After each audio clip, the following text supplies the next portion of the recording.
Hello, everyone. It's Dr. Jessie Talley, your new faculty coach. And today I wanted to talk about the one thing that tries to creep up on us as faculty during the semester, and that's burnout. And so I wanted to talk about that because we're at the beginning of the semester. Things may be going okay, kind of have your rhythm going. It's not a whole lot of work going on. The students, they're, kind of getting in gear, things of that nature. And so it's not as much stress and pressure possibly right now. And so eventually, as we go through the semester, we eventually get to that point where we're ready for the semester to be over. We're behind on our grading, things of that nature. And so basically, what I wanted to talk about is in terms of burnout, is making sure that you take care of yourself during the semester. So the biggest thing that I want you to remember is that as professors or in education, and this is true probably for some other jobs and areas as well, but I just want to specifically talk about what we do is that we're definitely in the people business. So we have to interact with three types of people throughout our day or throughout our weeks or throughout the semester. So we're interacting with our students, we're interacting with our colleagues, and we're interacting with our admins, right? And so all of those people have various expectations for us. All of those people have personalities. All of those people have family. All of those people have other things outside of academia that they have to do and things of that nature. And so we're all coming to this space when we come to the institution, bringing all of our stuff with us, right? And so, depending on the needs of those different people, we have to learn how to establish boundaries to make sure that we don't burn out. And so, that's when you put those different systems that we talked about a little bit earlier in some other videos that you go check out.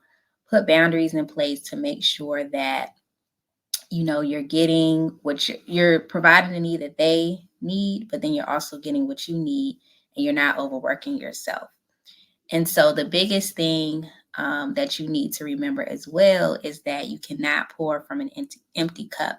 And so the example I wanted to use today was to kind of talk about like a water pitcher or a pitcher you would use to make lemonade or iced tea or something like that. And so think of yourself as that pitcher. You're full, right, with whatever beverage that you choose to put into that pitcher. And so every time one of these groups of people, or even outside of that, thinking about your family, right, comes and they need something for you, then it's like that cup that's waiting there that you're going to pour to drink.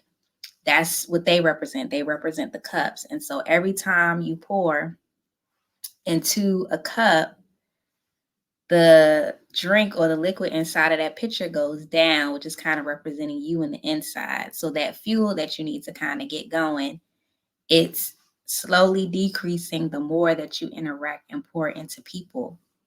And so, in order for us to be effective, like I said, we have to find ways to pour into ourselves, whether it's through mentors that we have, whether it's through taking time to just say, okay, I'm not going to work this amount of time. I'm going to do something like spend time with my family or go do like a self care day.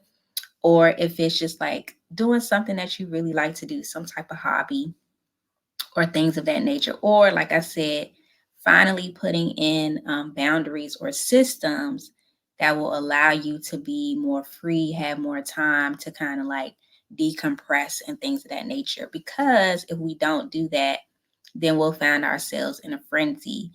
And then what happens too is that when we don't really take a good break, we eventually kind of just go into the next thing. So a lot of us probably felt like this semester, like, we just came off a Christmas break. We got like 2 or 3 weeks and we got to get back in it. And you probably didn't feel like you got enough of a rest. And so that's why it's important to figure out some ways to incorporate things throughout the semester and think about, like, I don't want to feel like this at the end of the semester, right? So what do I need to do, even if I have to push through it to get it done? Because I know at the end of the semester, me feeling burned out is not where it's at.